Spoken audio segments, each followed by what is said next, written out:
झूठी थी सब कहानियां तेरी, झूठी थी सब कहानियां तेरी, तेरा किरदार भी दगाबाज निकला।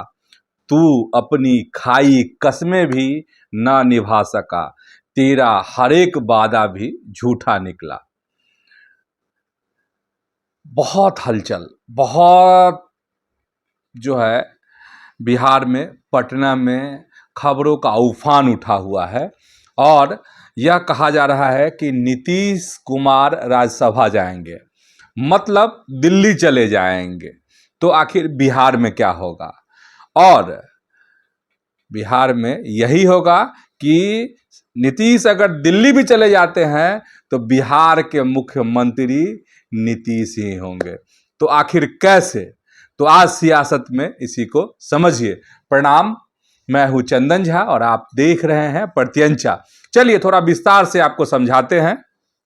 और बहुत हलचल पटना में, एकाएक आज दोपहर से एक समझिए कि उफान आ गया कि क्या होगा क्या होगा, नीतीश ये जाएंगे, फलाने वो बनेंगे, जदयू से क्या होगा, ये होगा। देखिए, भाजपा ने अपना पत्ता तो खोल दिया जिसमें नितिन नवीन, शिवेश राम और तीसरा जो है वो उपेंद्र कुशवाहा के लिए क्लियर। 5 सीटों पे चुनाव होना है राज्यसभा का बिहार से। अब है कि जदयू क्या करेगा, तो इसको लेकर कहा जा रहा है कि हरिवंश जी को रिपीट नहीं किया जाएगा। रामनाथ ठाकुर एक नाम लगभग तय है, उन्होंने नॉमिनेशन करने की जो तमाम चीज़ें होती हैं उसकी तैयारी उन्होंने कर ली है, रामनाथ ठाकुर ने। ठीक, अब जो है खबर ये जो आज दोपहर से चलने लगी कि निशांत राज्यसभा जा सकते हैं और इसके बाद खबर एकदम से पलट गई। कल चली निशांत की खबर और फिर खबर पलट गई दोपहर होते होते आज, और हो कि नहीं, खुद नीतीश कुमार जो हैं राज्यसभा जाएंगे। और इस बात की तस्दीक, इस बात की गवाही जो है जदयू के एक बड़े नेता दे दी। और गवाही किसने दी है? तो नीतीश कुमार के करीबी मंत्री हैं विजय चौधरी, विश्वसनीय, हमेशा ढाल बनकर साथ रहने वाले विजय चौधरी ने इस बात को पुष्ट कर दिया कि नीतीश कुमार राज्यसभा जा सकते हैं। लेकिन विजय चौधरी ने कहा है कि इसका फैसला खुद नीतीश कुमार को लेना है। जब आज रात में कुछ घंटे पहले जब मीटिंग खत्म हुई, और मीटिंग कहाँ थी? तो संजय झा के घर पर पटना में। वहाँ पर जदयू के जो बड़े नेता हैं वो सब इस मीटिंग में मंथन कर रहे थे। उससे पहले दोपहर से लेकर के कहिए और शाम तक तीन बार जो है संजय झा नीतीश कुमार के घर गए, मतलब सीएम हाउस गए, नीतीश कुमार से उनकी मुलाकात हुई, बात हुई। इसके बाद एक बड़ा मंथन का दौर चला, कहाँ? तो संजय झा के घर पर। और इसके बाद जब निकले बाहर विजय चौधरी, तो उन्होंने इस बात की पुष्टि कर दी। अब सब कुछ किस पर निर्भर है? तो नीतीश कुमार पर निर्भर है कि क्या वह खुद राज्यसभा जाएंगे या फिर अपने बेटे को भेजेंगे या कोई तीसरा नेता होगा जो राज्यसभा जाएगा। और कहा जा रहा है कि जो खबर आई है उसके मुताबिक 11:30 बजे सुबह, मतलब गुरुवार को 5 मार्च को नॉमिनेशन करेंगे 11:30 बजे नीतीश कुमार। और एक बड़ी खबर इसमें और आपको बताते हैं, वह यह है कि गृह मंत्री अमित शाह भी कल पटना आ रहे हैं। और नितिन नवीन, शिवेश राम, नीतीश कुमार, उपेंद्र कुशवाहा, ये या मान ली निशांत होते हैं या कोई और होता है जदयू से, रामनाथ ठाकुर, ये लोग जब नॉमिनेशन करेंगे तो उसमें साथ रहेंगे कौन? अमित शाह। तो एक बड़ी खबर यह भी निकल कर आ रही है, यानी कि 5 मार्च बिहार की सियासत के लिए एक बड़ा दिन होगा। और बड़ा दिन ये होगा कि सुबह होते होते लगभग यह बात क्लियर हो जाएगी कि आखिर नीतीश राज्यसभा जा रहे हैं या कोई अन्य जा रहा है। अगर नीतीश राज्यसभा चले जाते हैं तो क्या हो सकता है। अब बिहार में समझिए इस पर मंथन चल रहा है। लोग ये सोच रहे हैं, आम लोग से लेकर तमाम पॉलिटिकल पार्टियां, तमाम राजनेता का ध्यान इस पर है कि आखिर नीतीश जाएंगे तो क्या होगा। क्या सत्ता परिवर्तन हो जाएगा या सीएम वाली जो कुर्सी है अब भाजपा के खाते में चली जाएगी। तो अगर ऐसी परिस्थिति बनती है जो कुछ ही घंटों के बाद पूरी की पूरी तस्वीर साफ होने वाली है, उसमें अगर नीतीश कुमार दिल्ली चले जाते हैं तो क्या हो सकता है। नीतीश कुमार अगर दिल्ली चले जाते हैं तो यहां पर जो तस्वीर बनेगी वह यह होगी कि भाजपा के पाले में कुर्सी चली जाएगी और दो डिप्टी सीएम हो सकते हैं। किससे? तो जदयू से। जैसे अभी भाजपा से दो डिप्टी सीएम हैं, सम्राट चौधरी और विजय सिन्हा। दो डिप्टी सीएम कौन हो सकते हैं? तो यह हो सकता है जिसकी चर्चा पटना के सत्ता के गलियारों में है कि तब निशांत जो हैं नीतीश कुमार के पुत्र, वह डिप्टी सीएम होंगे और दूसरा एक और डिप्टी सीएम हो सकता है। तो सबसे बड़ी संभावना दूसरे डिप्टी सीएम की कौन हो सकता है? तो वह है विजय चौधरी। चलिए, तो एक ये हो गया खबर। अब ये है कि इनका फिर क्या होगा, जो दो डिप्टी सीएम है भाजपा के, उनका क्या होगा। तो चर्चा दो तीन नाम की है, उसमें से सबसे बड़ी चर्चा में, सबसे ज्यादा रेस में अगर आपको कोई दिख रहे हैं तो वो है कौन? तो वो है आपको नित्यानंद राय, केंद्रीय गृह राज्य मंत्री जो हैं, वह चर्चा में है। और कहा जा रहा है कि अगर ऐसी परिस्थिति बनती है बिहार में तो नित्यानंद राय बिहार के मुख्यमंत्री हो सकते हैं। फिर भाजपा के कई नेता का तर्क है कि नहीं, पार्टी ऐसा नहीं करेगी। और इसलिए ऐसा नहीं करेगी कि भाजपा को पता है कि जब तक लालू परिवार है, लालू जी हैं, तब तक यादव मुख्यमंत्री बनाने से फायदा भाजपा को नहीं हो सकता है। और यदि अगर यादव मुख्यमंत्री बनाना है तो मध्य प्रदेश में भाजपा ऐसा कर चुकी है, मोहन यादव वहां मुख्यमंत्री हैं।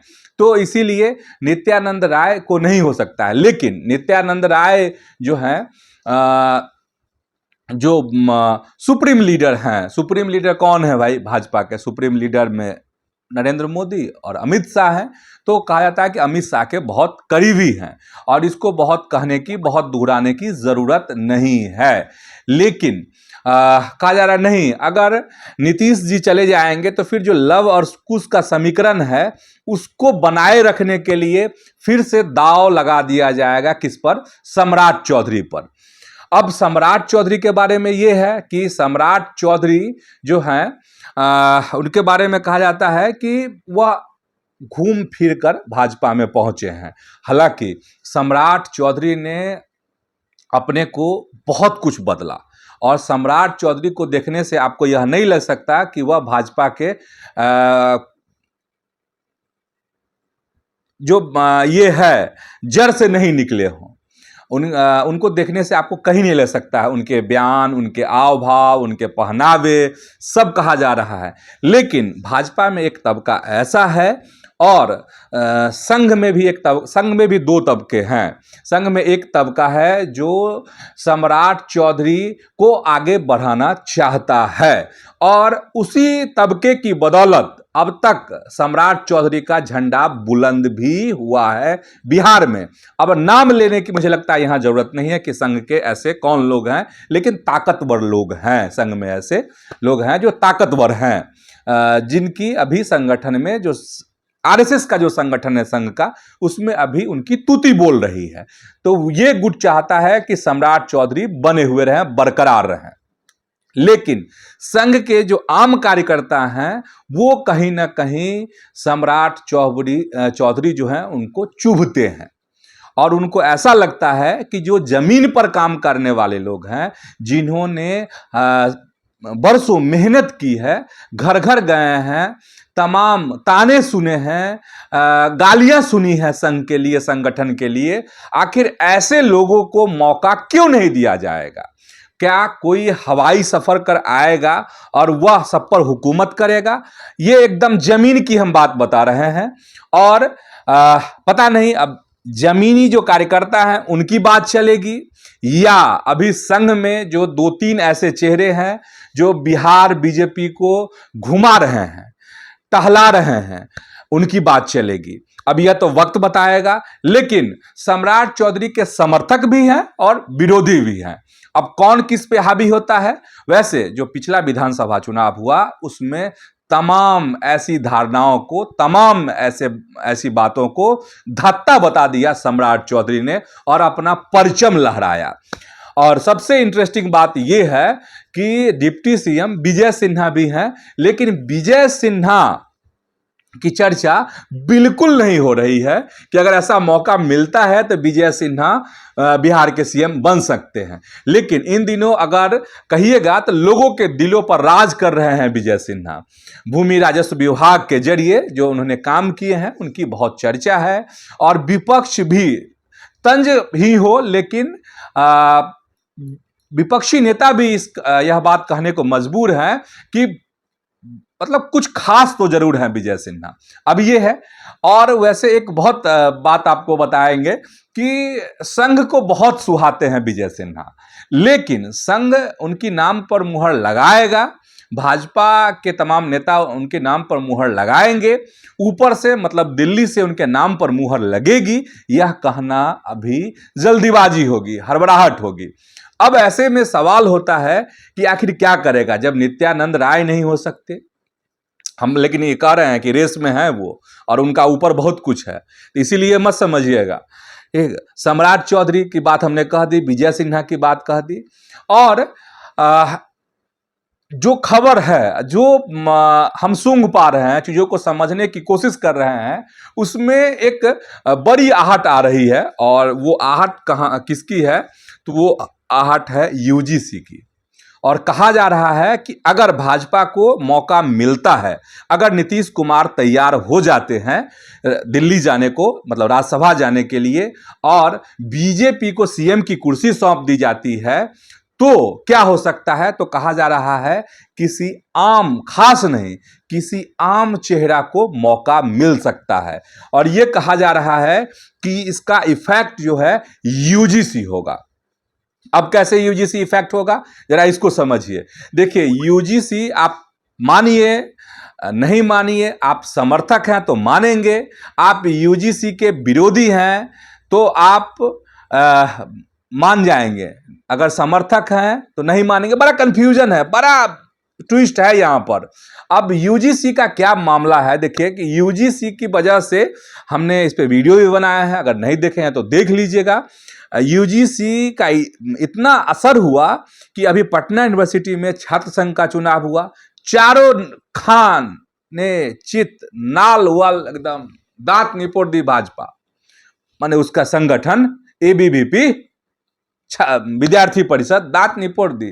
झारखंड में निकाय का चुनाव हुआ, त्राम गिर गई भाजपा वहां पर, ठीक है। निशिकांत दुबे, जिसको लेकर मोदी भी कहते रहते हैं कि देखिए ये मेरा महारथी है, तो वो भी गस खा गए देवघर में। मतलब स्थिति और इसका इफेक्ट एकदम, और भी कई कारण है, लेकिन मूल कारण है यूजीसी। और जो भाजपा के कोर वोटर हैं, आखिर कौन है कोर वोटर? तो उनके कोर वोटर हैं आपको ब्राह्मण, भूमिहार, राजपूत, कायस्थ, ये कोर वोटर माने जाते हैं। उन लोगों ने कहा बात जिसको वोट देंगे और वही हमारे खिलाफ में कानून बनाएगा।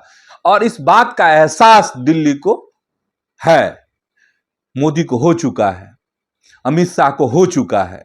और जान रहे हैं, अगर अभी असम में चुनाव है, आपको पश्चिम बंगाल में चुनाव है, लेकिन सबसे महायुद्ध होने वाला जो चुनाव है वो इस साल नहीं है, अगले साल है। और वो कहां का है? उत्तर प्रदेश का चुनाव है। और भाजपा को यह बात समझ में आ गई है, संघ को भी, आरएसएस को भी यह बात समझ में आ गई है कि चाल उल्टी पड़ गई है, अब क्या किया जाए। तो जानते हैं क्या हो सकता है? यह हो सकता है अब हम इशारे में बात करेंगे और इशारा को समझिएगा। यूजीसी से जो नुकसान हुआ नई गाइडलाइन से, नए नियम से, उसकी भरपाई के लिए अगर बीजेपी को बिहार में मौका मिलता है तो बहुत अचरज की बात नहीं होगी, यहां कोई फॉरवर्ड सवर्ण मुख्यमंत्री हो सकता है। और देखिए, भाजपा ताजुब वाली बात करते रही है, चौंकाने वाले निर्णय भाजपा के होते रहे हैं, हम कोई नई बात नहीं कह रहे हैं। और इसमें यह हो सकता है कि अगर यहां कोई सवर्ण मुख्यमंत्री बनता है बिहार में तो यूपी को संदेश दिया जाएगा। और जान रहे हैं आप, यूजीसी में भी आप देखिएगा तो सबसे ज्यादा मुखर अगर कोई है यूजीसी में तो वो है ब्राह्मण।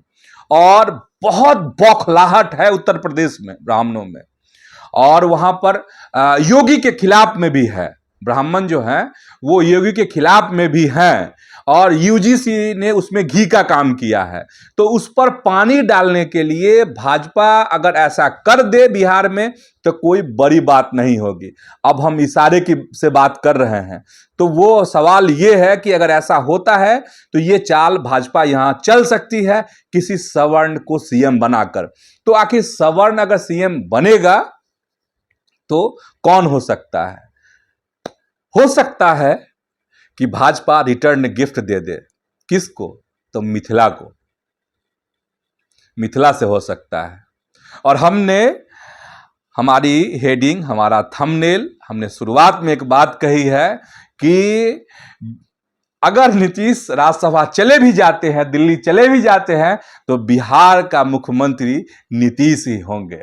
अब इससे ज्यादा बात हम नहीं खोलेंगे, और बात इसलिए ज्यादा नहीं खोलेंगे क्योंकि भाजपा में एक अजब चलन है, जिनका नाम आप लीजिएगा कहा जाता है उसका पत्ता कट जाता है, दिल की धड़कनें बढ़ जाती है। तो हम नहीं चाहते जो किसी की धड़कन बढ़े और किसी का पत्ता कटे, लेकिन इस तरह की भी सियासत हो सकता है कि आपको बिहार में देखने को मिले। लेकिन ये तमाम चीजें तभी होंगी जब नीतीश कुमार दिल्ली चले जाए, मतलब सीएम की कुर्सी छोड़ दें और भाजपा को मुख्यमंत्री यहां बनाने का मौका दे दें। अब देखिए, कुछ ही घंटों का फासला है, नीतीश कुमार क्या निर्णय लेते हैं और क्या होता है। तो फिलहाल आज की सियासत में इतना ही। ऐसे ही आप प्रत्यंचा के साथ जुड़े रहिए, और YouTube पर इसको सब्सक्राइब कीजिए, Facebook पर पेज को लाइक कीजिए। वीडियो अच्छा लगा हो, खबर अगर समझ में आई हो, नहीं समझ में आई हो तो लाइक मत कीजिएगा, खबर अगर समझ में आई हो तो लाइक कर दीजिए और शेयर भी कर दीजिए। तो आज इतना ही, धन्यवाद, प्रणाम।